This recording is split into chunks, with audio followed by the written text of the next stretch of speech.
아침을 뉴스로 깨웁니다. YTN 라디오 김호성의 출발 새아침. 여러분 안녕하십니까? 출발 새아침 김호성입니다. 어둡기만 했던 출근길이 조금씩 밝아지고 있습니다. 내일 모레가 춘분입니다. 낮이 길어지기 시작하는 계절이 곧 시작되는 것이죠. 어둠 속에 묻혀 있었던 과거사가 하나 둘씩 드러나고 있습니다. 버닝썬 사건이야 최근 일이라 치더라도요. 김학의 전 차관 그리고 장자연 씨 사망 사건은 수년 전 또는 10년 전 벌어진 사건들입니다. 이들 사건엔 공통점이 있습니다. 성과 권력입니다. 이 연결고리에 피해자는 있는데 가해자는 왜 보이지 않는가 하는 겁니다. 세간의 관심이 클 수밖에 없겠죠. 게다가 사건의 실체 그 뒤에 가려진 진실이 무엇인지 국민은 궁금합니다.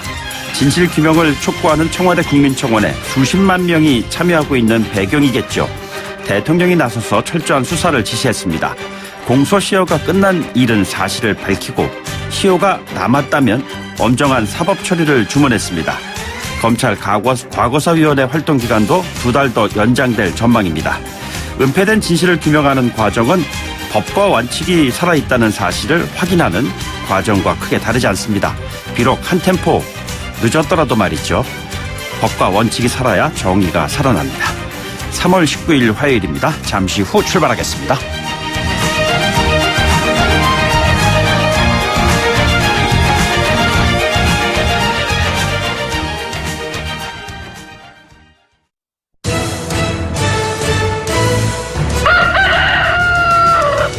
꼭이요 꼭 출근길 꼭 알아야 할 뉴스 이종래 꼭 뉴스.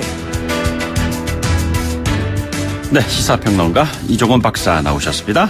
박사님 어서 오십시오. 네, 안녕하세요. 예, 오프닝 통해서 제가 잠깐 언급을 했습니다만 장자연, 김학의, 버닝썬 이 세 사건에 대한 대통령의 철저한 수사 지시가 있었어요. 네. 자, 뭐 대통령이 강조하는 사안이니까 뭐 국민들도 이 사건이 앞으로 굉장히 좀 철저하게 수사가 되겠구나 할 텐데 그 배경이 뭘까요? 그러게요. 우선 이제 문재인 대통령의 발언 내용을 좀 보겠습니다. 네네. 이제 어제 오후에 박상기 법무부 장관, 김부겸 행정안전부 장관으로부터 이 세 사건 관련해서 보고를 받은 거고요. 예. 이제 검찰과 경찰이 어찌됐건 좀 연루된 사건 아니겠습니까? 네네. 이 부분에 대해서 진실을 밝히고 스스로 치부를 드러내고 신뢰받는 사정기관으로 거듭나는 일은 검찰과 경찰의 현 지도부가 조직의 명운을 걸고 책임져야 할 일이다라고 이야기를 한 겁니다. 네. 자, 그런데 이제 정치적으로 보자면 공수 겸용 카드다. 저는 그렇게 좀 해석을 하고 싶은데요. 우선 버닝썬 사건 같은 경우에 이번 정부 들어서 청와대 민정수석실 근무까지 한 현직 고위 경찰관이 그렇습니다. 유착이 됐단 네네. 말이죠. 자, 그래서 게이트로 지금 번질 조짐을 보이고 있어요. 이건 좀 조기에 차단해야 될 필요성을 느끼겠죠. 예. 이제 이 부분은 이제 수비에 해당한다라고 이제 볼 수 있고, 아울러서 이제 김학의 전 법무부 차관 성접대 사건 무혐의 처리와 관련해서는 당시 법무부 장관이었던 황교안 대표 관련 설이 지금 좀 약간 지금 더불어민주당 쪽에서 제기되고 있지 않습니까? 네네. 자, 그래서 만약에 그 의혹이 뭔가가 이제 드러난다면 자유한국당 지지율 상승에 좀 제동을 걸 수도 있겠다. 예. 이런 생각도 좀 할 수 있는 거겠죠. 아울러서 장자연 씨 사건 경우에는 최근에 지금 이제 이른바 좌파 프레임 걸기에 앞장서면서 자유한국당 중심의 보수 재결집 여론 형성에 앞장서고 있는 언론사가 있지 않습니까? 네네. 보수 언론사. 그 언론사 일가에 대한 견제가 가능한 부분이 좀 있는 거죠. 그래서 이거는 뭐 굳이 보자면 좀 공격적인 측면에서 카드로 볼 수 있는 거고요. 네네. 어찌됐건 오늘 법무부가 지금 김학의, 장자연, 용산 참사 사건에서 검찰 과거사위원회 활동 기간 연장 여부를 발표를 합니다. 예. 일단 2개월 연장할 것으로 전해지고 있습니다. 네네. 일단 2개월 연장이라고 하는데 그렇다면은 앞으로 2달 동안 이 사건에 대해서 실체가 이제 규명이 돼야 될 거 아니에요. 네, 그런데 뭐 여러 가지 또 이제 공방 과정에서 이게 또 시간이 부족하다면 다시 또 연장될 수 있는 여지도 있을까요? 재연장은 쉽지 않겠죠. 그렇죠? 예. 근데 그 다음은 아마 이제 재수사 단계로 넘어갈 가능성이 높다 이렇게 봐야 되겠습니다. 네. KT에 그 한국당 김성태 의원 딸만 취업한 게 아니다. 이런 의혹이 불거졌습니다. 예, 그렇습니다. 한겨레 신문이 먼저 보도를 했습니다. KT 인사부문에서 10년 정도 이상 그러니까 일하다가 퇴직한 전직 임원의 진술을 이제 인용을 해서 2009년 공개 채용 실무 당시 300명을 뽑는데 35명의 청탁이 들어왔다라고 네네. 보도를 했고요. 아울러서 이 검찰이 이 김성태 의원 이외 유력 인사 6명의 채용 청탁을 한 정황, 그 관련한 그 공개 채용 서류를 압수했다라고 보도를 했습니다. 이와 관련해서 어제 KT 새 노조가 긴급 성명을 발표를 했는데요. 황교안 자유한국당 대표가 법무장관이던 시절 그의 아들은 KT 법무실에서 근무를 했다. 또 정가빈 자유한국당 의원 아들은 KT 이 대협실 소속으로 국회 담당이었다. 그러니까 대외협력실입니다. 네네. 대관 업무를 했다는 거죠. 김성태 의원 딸 채용 비리 당시 6명이 또 추가로 더 있었다는 의혹은 물론이고 예. 300명 공채에 35명의 청탁이 있었다는 보다 구체적인 증언도 나왔다. 네네. 예, 그러니까 이제 증언까지 이제 언급을 하고 나섰습니다. 그러면서 이제 검찰의 정치인 조사를 이제 촉구를 한 거고요. 그러니까 황교안 총리는 여기에 대해서 아들은 실력으로 KT에 들어갔다라고 반박을 했습니다. 네네. 예, 황교안 대표 아들의 KT 입사 시점이 2012년 1월입니다. 그러니까 본인이 법무부 장관으로 이제 취임하기 2개월 전이었고요. 2011년 8월 달에 그 황 대표가 공직에서 물러났거든요. 일단 부산 네. 고검장을 마지막으로 해서 공직에서 일단 물러났다가 몇 개월 뒤에 이제 법무부 장관이 이제 되는 과정이고 그 사이는 법무법인 태평양 고문 변호사를 예. 했던 시절입니다. 그때 또 5개월 동안 한 15억 9천여만 원 그래서 과다 수임료 논란에 휩싸이기도 했었는데 그러니까 그 사이에 취업이 됐기 때문에 본인이 영향력을 행사하지 않았다라는 얘기인데 글쎄요. 이거 어떻게 생각하실지 모르겠네요. 글쎄요. 예. 알겠습니다. 그리고 총장으로 불렸던 윤모 총경이요. 네. 가수 승리 씨를 비롯한 지인들의 관계를 잘 보여주는 정황들이 하나 둘씩 드러나고 있습니다. 네. 예, 핵심 키워드는 골프입니다. 네네. 네. 저도 얼마 전에 골프를 이제 좀 시작을 좀 했는데요. 예. 예, 나이 들어서 하려니까 좀 온몸이 쑤십니다. 예. 윤총경이 현 정부 들어서 청와대 민정수석실 행정관으로 근무했던 시절에도 승리 씨와 함께 그 회사를 차린 유리홀딩스 유민석 대표하고 골프 식사를 함께한 것으로 일단 조사가 됐습니다. 네네. 그런데 그 이 골프를 치는 자리에 승리 씨는 물론이고 유인석 대표의 부인 배우 박한별 씨도 함께한 것으로 전해지고 있고요. 예. 또 FT 아일랜드 최종훈 씨도 뭐 사실 처음에 모른다 이렇게 얘기를 했는데 지난해 초 윤총경과 함께 골프를 친 사실이 있다고 시인한 것으로 또 전해지고 있습니다. 네네. 최종훈 씨는 말레이시아 주재관으로 근무하고 있는 윤총경 부인에게 말레이시아에서 열리는 K-팝 공연 티켓을 마련해 주기도 했다고 하는데요. 그렇습니까? 이거 구하기 어렵지 않습니까? 네네. 예, 이 정도면 거의 패밀리 수준이 아닌가 이렇게 좀 생각이 들고요. 그리고 또 이번 정부 들어서도 청와대 근무자들이 이 골프를 자주 치는 모양입니다. 접대 골프 그 논란 김태호 전 수사관도 그걸로 해서 사실은 청와대 특별감찰반 근무하다가 원대 복귀한 거고 네네. 그 이후에 또 해임 중징계까지 받은 거 아니겠습니까? 예. 네. 날이 풀리면서 운동하시는 분들 더 많아지실 것 같아요. 저 같은 사람이 치는 거 하고 청와대 참모진들이 치는 건 의미가 좀 다르겠죠? 예, 동반자를 잘 선택하시기 바랍니다. 네, 오늘 말씀 고맙습니다. 네. 지금까지 이종원 시사평론가였습니다.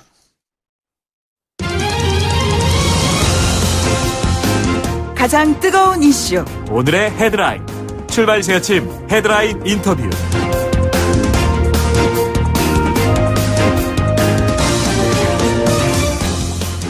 산적한 국내 이슈들의 대북 이슈가 조금 가려진 감이 없지 않습니다. 그렇지만 한반도 평화 체제 구축을 위한 대북 이슈야말로 정말 중요한 뉴스 중에 뉴스 아니겠습니까? 최선희 북한 외무성 부상이 미국 시간으로 지난 14일 밤에요. 핵 미사일 실험 재개 가능성까지 열어두면서 협상 중단, 검토 이렇게 선언을 했습니다. 그 기자회견 이후에 북미 관계가 어떻게 되는지 여러 가지로 좀 궁금증을 낳고 있습니다. 김영은 동국대학교 북한학과 교수 전화 연결돼 있습니다. 교수님 안녕하십니까? 네, 안녕하십니까? 예, 최선희 외무성 부상이 최근에 그 강도 높은 발언을 계속 쏟아냈는데요. 네. 미국의 반응이 정작 어떤지 궁금합니다. 미국의 반응은 한편으로 좀 신중하다 이렇게 봐야 될 것 같습니다. 네. 특별하게 거기에 대해서 미국이 대받아치는 이런 쪽으로 가게 되면 상당히 문제가 복잡해질 수 있다 이렇게 예상이 됐는데 네.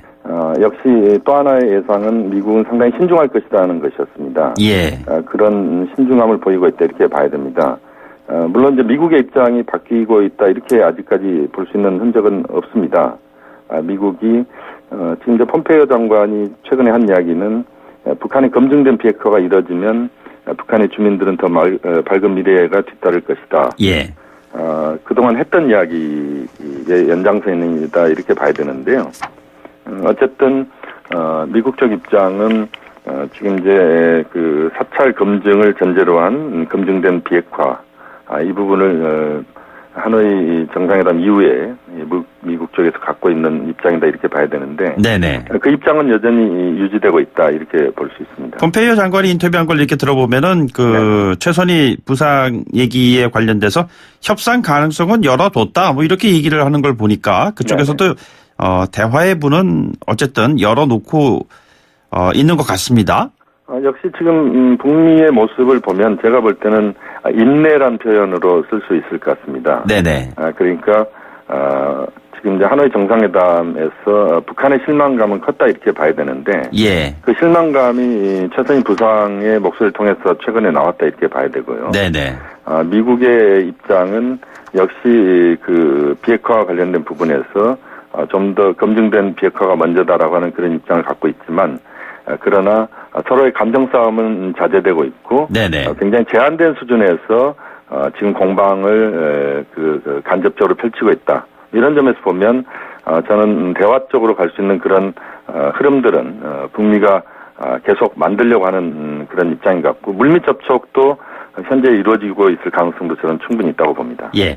궁금한 것은 김정은 위원장이 네네. 직접 성명을 발표할 가능성 이 부분인데 네네. 발표를 할까요? 한다면 어떤 내용이 담길까요?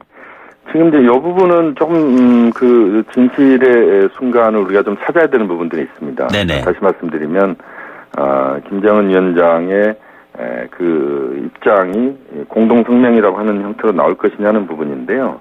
이 부분은 이제 그 타스통신은 그렇게 이야기를 했지만 또 다른 당시에 평양 기자회견에 그 최선희 기자회견에 참여했던 그런 다른 언론들의 입장은 거기까지는 아닌 것 같다 이런 이야기도 있거든요. 예. 그렇지만 어쨌든 이제 미국 쪽에 그런 현재 입장 변화가 없다면 북한도 거기에 대한 반응은 최선희 부상 이후에 또 나올 가능성도 있고요. 네네. 뭐 그래서 어떤 최대 북한에 대한 북한이 미국에 대한 압박 수단으로 최대한 한다면 김정은 위원장의 육성을 통한 목소리도 나올 수 있다. 그렇지만 현재 상황을 봤을 때는 김정은 위원장이 그런 반응들을 보이기보다는 좀 더 많은 그 북미 간의 접촉을 통해서 현재 국면을 돌파하려는 그런 방향을 잡을 가능성이 높다고 봅니다. 예. 최선희 부상 말씀하셔서 여쭤보고 싶은 내용인데요. 한국은 중재자가 아니라 플레이어다 이런 얘기를 했는데 이게 무슨 뜻입니까? 역시 이제 최선희 부상의 입장은 지금 이제 한미 간의 공조라고 하는 부분이 실제 문재인 대통령의 역할에 대해서 그것을 부정하거나 이런 측면이라고 보지는 않습니다만 네네. 어쨌든 지금 북한의 불만은 미국에 대한 불만도 있지만 한국에 대한 것도 있다. 네네. 그러니까 남관계 개선과 관련된 부분에서도 그렇고 한국이 좀 더 적극적으로 움직여야 되는데 미국과의 공조를 중시하면서 남북관계 차원에서 지난 그 판문점 그리고 평양 정상회담에서 합의된 것들에 대해서 좀 더 동력을 만들어서 가야 되는데 그 부분에서 좀 소홀하고 있는 것 아닌가. 예.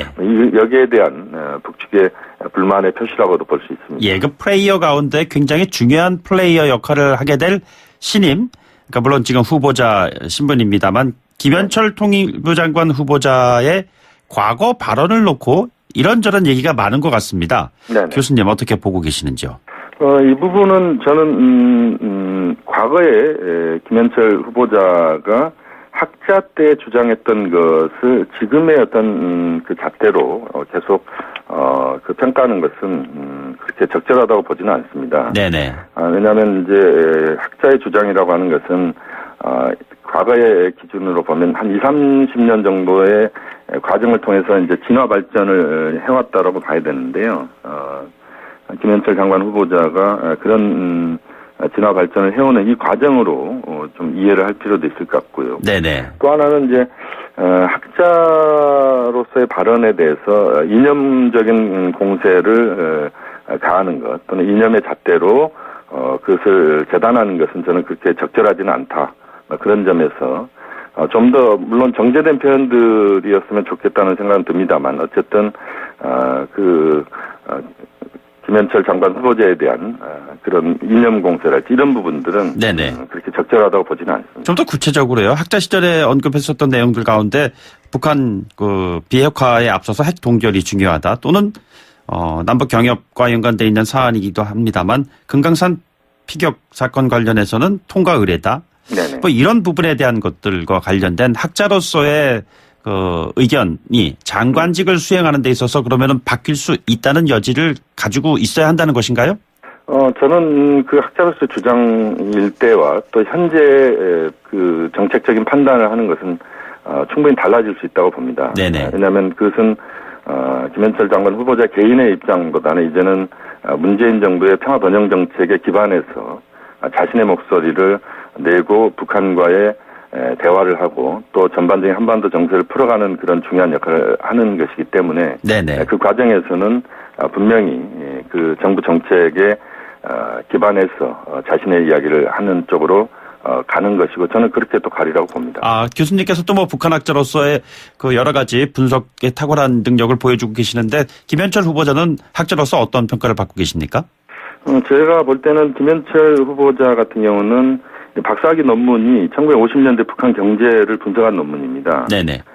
그리고 그 기업 연구소에서도 오래 근무를 했었고 또 통일부에서도 정책을 다룬 실무 경험이 있습니다. 그렇게 보면 지금 기준에서 보면 평화와 경제 두 가지를 지금 이제 문재인 대통령이 굉장히 중요하게 생각을 하고 있는데요. 그 과정에서 한반도의 평화, 그 다음에 한반도의 그 경제와 관련된 부분에서 특히 남북 경협 부분 또 한반도의 어떤 경제 발전 뭐 이런 과정에서는 저는 상당히 적임자로서 충분히 준비된 측면이 있다라고 봅니다. 네네. 자, 청와대 입장이 지난번 그 브리핑을 통해서 지난달 하노이 회담의 바통이 남북으로 넘어왔다. 뭐 이런 입장이 나왔었는데 4차 남북 회담 가능성이 지금 있다고 보시는지요? 저는 남북 정상회담 가능성은 저는 있다고 봅니다. 지금 이제 그 남북 정상회담을 통해서 현재 국면들을 또 돌파하는데 그것이 중요한 지렛대 역할을 해야 된다고 보는데요. 지금 이제 그 서울 답방이 그렇게 쉽지는 않습니다만 그렇다면 판문점에서 지난 2차 정상회담 때처럼 실무형 그런 정상회담을 통해서 현재 북미 간에 여러 가지 지금 이견들이랄지 이런 부분들을 수렴하고 그 과정에서 문재인 대통령이 촉진자 역할을 하는 그런 차원에서라면 저는 정상회담이 빨리 이루어지길 기대를 하고 한미 정상회담도 역시 마찬가지입니다. 예, 알겠습니다. 교수님 오늘 말씀 여기까지 듣죠. 고맙습니다. 네, 감사합니다. 네, 지금까지 김용현 동국대 북한학과 교수와 함께했습니다. 1부 마치고요. 2부에 돌아오겠습니다. 뉴스를 만들어내는 뉴스, 이슈를 끌고 가는 이슈. 아침을 여는 정통 아침 시사. YTN 라디오 김호성의 출발 새아침. 네, 선거제 개편안의 윤곽이 드러났습니다. 여야 4당이 전체적인 윤곽을 그려냈는데 한국당이 이에 반발하고 있습니다. 한국당 입장을 들어보도록 하죠. 잠시 뒤 돌아오겠습니다.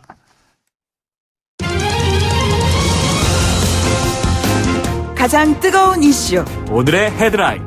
출발 새아침 헤드라인 인터뷰. 네, 자유한국당을 뺀 여야 4당이 선거제 개편안을 마련을 했습니다. 현재 47석인 비례대표를 75석으로 늘리고요. 만 18세에게 투표권을 주는 그런 내용들입니다. 이제 각 당이 추인 절차에 들어가게 되죠. 한국당이 강하게 반발하고 있습니다. 패스트트랙까지 여러 가지 험로가 예상되고 있습니다. 자유한국당의 정용기 정책위의장 연결돼 있습니다. 의원님 안녕하십니까? 네, 안녕하십니까? 네, 이번 여야 4당이 정개특위에서 합의한 초안, 한국당이 반대하는 가장 근본적인 사안들은 어떤 부분들입니까?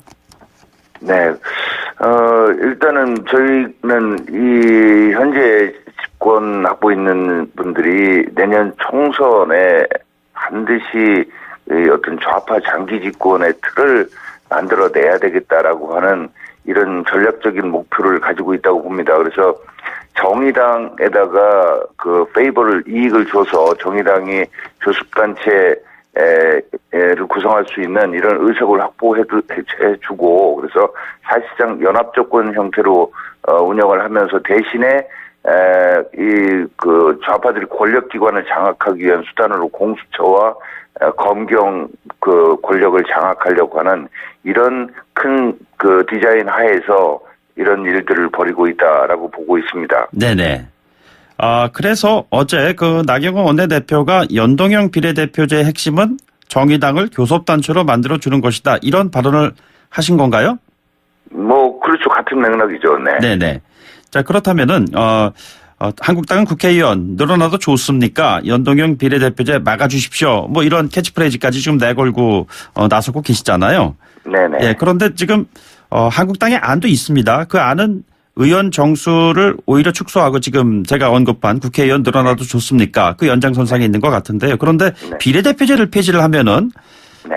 승자 독식의 선거제가 더 극단화되는 것이 아닌가라는 지적도 있습니다. 어떻게 생각하시는지요?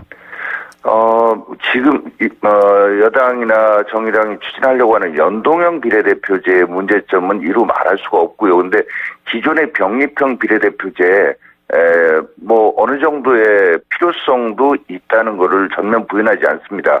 다만 비례대표제를 시행을 하는 과정에서 이 정당의 보스가 비례대표 의원들 명단을 가지고 사실상 이 공천을 좌지우지하면서 벌어지는 폐해들이 너무나 많았다. 그리고 이제 비례대표들이 갖는 전문성이라고 하는 부분들이 사실은 지역구 후보들 통해서도 구현될 수 있는 여지가 많아졌다. 그리고 무엇보다도 국민들이 비례대표 의원 수 늘리거나 있는 거에 대해서 그렇게 절대 좋게 보시지 않는 이런 점들을 저희가 존중해서 그런 방향으로 바꿔나가고자 하는 겁니다. 예, 사표를 방지하고 전문가들의 국회 진입을 좀 문을 넓힌다는 그런 차원에서의 비례대표제 관련해서는 사실상 한국당에서도 비례대표로 들어오셔서 현격한 활동을 하시는 의원분들도 많이 있으시지 않으신가요?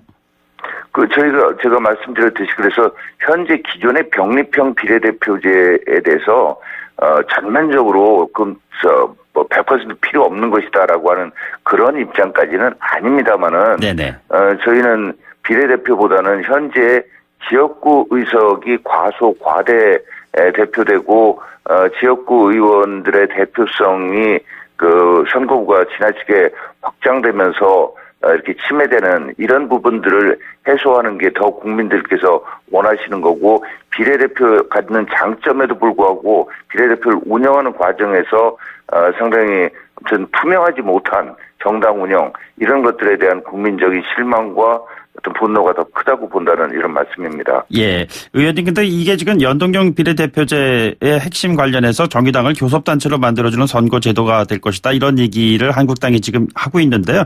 정의당이 이렇게 되면은 비례대표 의원 수가 과연 얼마나 많아지길래 이렇게 얘기를 하시는 건지요? 그거는 이제 시뮬레이션을 그냥 19대 총선 거를 가지고 시뮬레이션을 해보느냐 아니면 20대 총선 거를 가지고 해보느냐에 따라서 달라지긴 합니다만은 저희가 예상할 때는 정의당이 분명히 교섭단체 이상의 20석 아닙니까? 교섭단체가 20석 이상의 의석을 확보할 걸로 보는 거고요. 자, 근데 그런 거 저런 걸 떠나서 정당한 방법으로 확보를 한다면 그걸 어떻게 막겠습니까? 다만 이런 거죠. 연동형 비례대표제라고 하는 게 초과 의석이 나올 수밖에 없다. 그러니까 누더기 연동형 비례대표제로 바꿨어요. 연동률을 50%로 낮춘다는 건데 이거는 전 세계 어디에도 없는 정말 문재인 대통령식 표현을 하자면 한 번도 경험해보지 못한 이상한 제도를 밤사이에 만들어낸 것인데 이렇게 하면 어찌됐건 간에 이렇습니다. 비례 지역구 국회의원을 내 손으로 한 표를 찍어서 뽑고 네네. 또 다른 한 표로 비례대표 명단에다가 투표를 하면 비례대표 명단에서 얻어진 득표를 가지고 비례대표 전체 중에서 몇 퍼센트 얻었으니까 몇 석을 가져간다 이렇게 해야지. 네네. 왜 비례대표 명부에다가 찍은 그 득표를 가지고 전체 300석 중에 예를 들어 20%를 가져갔으면 네네. 20%대 그 부분을 50% 줄인다지만 어찌됐건 왜 그 두 가지를 연동시키냐는 겁니다. 이거는 네네. 대통령제 하에 우리 헌법에서는 명백한 위헌입니다. 예. 이렇게 하려면 저희가 얘기하는 게 이렇게 하려면 독일처럼 내각 책임제 개헌을 하고 하자라고 하는데 그 부분은 안 하고 지금 이거를 밀어붙인다는 것 자체가 이 좌파 장기 집권을 위한 어거지 위헌적 폭거로 보는 겁니다. 예, 의원님 그런데 보면은 연동형 비례대표도 사실은 뭐 이해하기가 참 어려운 개념인데 거기에 준 연동형이라는 얘기까지 지금 나와서 국민들은 좀 많이 헷갈릴 수도 있다라는 생각은 듭니다. 그래서 관련해서 심상정 국회 정개특위위원장이 이런 얘기를 하지 않았습니까? 복잡한 산술 방식은 전문가들의 손을 봐야지 국민들이 그걸 일일이 다 이렇게 아실 필요는 없다. 이해하기가 좀 어렵다. 뭐 이런 얘기를 했는데 이 부분에 대해서는 어떤 생각을 가지고 계십니까? 그 말 자체도 참으로 정말 국민들 들으시기에 마음 불편하시고 우리를 무시하는 것 아닌가 하는 생각을 가지실 수 있는 얘기이고요. 국민들뿐만 아니라 심지어는 그런 대답이 나오게 된 게 정치부 기자들도 이해할 수 없다. 그리고 뭐 심지어는 정치를 직접 하고 있는 뭐 박지원 의원도 나도 이해할 수 없는 이런 거다라고 얘기했다는 거 아닙니까? 순수 연동형 비례대표제도 이해하기 힘들고 독일, 뉴질랜드만 실시하는 특이한 제도인데 이걸 다시 바꿔서 연동률을 50%로 권역별 연동형 비례대표제로 석패율을 도입하고 뭐 이런 식의 정말로 선거제도를 복잡하게 해서 국민의 눈을 속이면서 결국은 좌파 정당끼리 1중대, 2중대 나눠 먹기 하겠다는 이런 음모 이상도 이하도 아니라고 봅니다. 그렇다면은 그 패스트트랙에 반대 의견을 보이고 있는 뭐 예를 들자면 바른미래당 의원들과의 접촉, 그 접촉을 통한 나누신 내용 이런 것들이 있습니까? 네, 뭐 저희는 지금 압박과 대화를 통해서 이 문제를 좀 어떻게든 막아내야 되겠다는 입장이고요. 그래서 대화를 꾸준히 뭐 이렇게 진행을 하고 있고 바른미래당이나 또 민주평화당의 일부 의원님들도 이 제도를 실시하면 지역구 의석이 대폭 28석이 줄지 않습니까? 예를 들면 호남에서만 해도 6석이 줄 걸로 예상되기 때문에 민주평화당 의원님들 중에서도 이 부분 안 된다라는 생각 가진 분들이 있어서 저희가 대화를 해나가고 있고 대화의 요지는 두 가지입니다. 하나는 이 선거제도를 이런 식으로 일방적으로 밀어붙이기로 날치기로 통과시키는 것은 우리 헌정사에 없다. 게임의 룰인 선거법을 이렇게 해서는 우리 헌정사에 치욕스러운 이름을 올리시는 거다라는 이런 점 하나 하고요. 두 번째는 이렇게 됐을 경우에 현실적으로 지역구가 28석이나 줄어들었고 어제 그분들이 발표한 안에 보면은 저희 예를 들면 제가 속한 충청권과 강원을 묶어서 한 권역으로 해놨는데 네네. 이렇게 큰 권역에서 의석수를 줄이는 일이 선거구 획정이 물리적으로 가능한가? 그것도 아니지 않는가? 이런 점들을 설득을 하고 있고 뭐 많이 공감을 해주고 계십니다. 예, 지난주에 나경원 원내대표께서 이 시간에 출연해서 패스트트랙에 선거제 개편안을 태울 경우에는 총사퇴, 의원직 총사퇴도 적극적으로 검토하겠다 이런 발언을 했습니다. 여전히 한국당의 입장이 유효한 것인지요? 일단은 현 단계에서는 그런 언급이 우리의 결의를 표시하는 것은 되지만 또 어떤 면에서는 패스트트랙을 태우는 것을 기정사실화 해주는 것이 아닌가 하는 우려가 있습니다. 그래서 현 단계에서는 압박과 다른 야당과의 대화 설득을 통해서 패스트트랙 태우는 것을 막는 것에 저희가 총력을 기울이고 있고요. 네네. 패스트트랙 태운다는 것은 정말로 파국 선언이다. 그래서 파국까지는 가지 말자. 이런 말씀을 드리고 있는 겁니다. 그리고 정말 만약에 태운다면 그걸 지금 여기서 상상도 하기 싫습니다만은 저희가 뭐 아무튼 그 가능한 모든 수단을 통해서 이 패스트트랙이 더 이상 진전되지 못하도록 하는 패스트트랙 철회를 요구하는 모든 투쟁을 해나갈 것입니다. 반대파 의원들 다른 당 쪽에요. 연대에서 대여 투쟁 계획도 있으신지요? 뭐 그 부분은 그 이후에 저희가 봐서 얼마든지 뭐 같이 할 부분이 있다면 해야 되겠지만 지금 단계에서 아무튼 패스트트랙 태워진 이후 말씀은 좀 저희가 절제하겠습니다. 예. 이 패스트트랙 관련해서는 공수처 설치, 검경 수사권 조정 이것도 함께 지금 패키지로 갈 가능성이 크다는 그러한 판단들이 있는 것 같습니다. 이 부분은 한국당에서 어떻게 지금 보고 계십니까? 네, 실제로 뭐 세 가지 문제를 한꺼번에 하겠다고 지금 패스트트랙 태우겠다고 지금 하고 있지 않습니까? 그런데 공수처와 관련해서는 이런 거죠. 지금도 검찰, 경찰, 국세청, 뭐 국정원, 금융위, 뭐 공정위 등등의 각종 칼을 가지고 뭐 전직 대통령도 감옥에 다 보내고 뭐 대법원장 전직 대법원장도 감옥에 보내는 이런 무소불위의 제왕적 대통령인데 뭐가 부족해서 더 크고 더 잘 되는 칼인 공수처를 만들어 달라고 하는지 이 부분은 이거는 뭐 정말로 제왕적 대통령에다가 독재적인 어떤 힘을 더 갖겠다는 것으로 볼 수밖에 없다는 것이고요. 예. 검경 수사권 문제도 결국은 검찰을 길들이면서 경찰에 대해서 인사권을 완전히 장악해서 국가경찰은 청와대가 그리고 자치경찰은 민주당이 단체장들이 행사를 하는데 직업경찰이 아닌 민변 출신의 변호사나 그 좌파 활동을 했던 활동가들을 경찰 조직이 되고 어떤 공수처도 마찬가지죠. 공수처 네네. 조직에 들어오게 해서 좌파가 국가의 그 권력기관을 완전히 장악하겠다는 의도로 볼 수밖에 없기 때문에 저희는 절대 안 된다는 겁니다. 좌파가 권력기관을 모두 다 한 손에 쥐겠다는 그러한 평가 이면 또 다른 측면에서는 최근에 벌어지고 있는 여러 가지 큰 사건들이 있지 않습니까? 김학의 전 차관이라든가 장자연 씨의 사망 사건이라든가 버닝썬 사태 최근에 벌어진 일이고요. 이런 것을 봤을 때 공수처, 검경 수사권 조정 대단히 필요하다라고 생각하시는 분들도 많은 것 같습니다. 이 부분은 어떻게 판단하시는지요? 장자연, 김학의 사건을 언급하셨는데 그 네네. 부분이 검찰이 수사를 하도록 뭐 청와대에서 해서 또 과거사위에서 지금까지 조사를 했는데 뭐 그 부분에 있어서 어떤 것이 실체적 진실인지 저는 모르겠습니다. 조사를 했는데 어제 대통령이 다시 조사를 해라. 조사를 해서 현재까지는 뭐 검찰 자체 조사에서는 아무튼 밝혀진 게 없고 과거사위 진상조사단에서 한 것도 없음에도 불구하고 이렇게 하는 부분이 과연 법치에 맞는 것인가, 내용 여부를 떠나서 절차적으로 맞는 것인가 하는 의문도 제기될 수 있는 것이고요. 예. 그러니까 법과 제도에 의해서 수사도 하고 개혁도 해나가야지 그게 마음에 들지 않는다고 대통령이 신입니까? 대통령 한 개인의 판단이 그렇게 뛰어납니까? 대통령한테 계속 더 큰 칼을 주자 그러면 그게 바로 독재로 가는 길 아니겠습니까? 네네. 법과 제도에 의한 개혁, 법과 제도에 의한 수사를 해나가야지 대통령 마음대로인 나라를 만들어서는 안 된다는 겁니다. 관련해서 대통령께서 그 강력한 수사 지시를 두 장관을 배석한 가운데 했는데요. 이 부분은 어떻게 보셨는지요?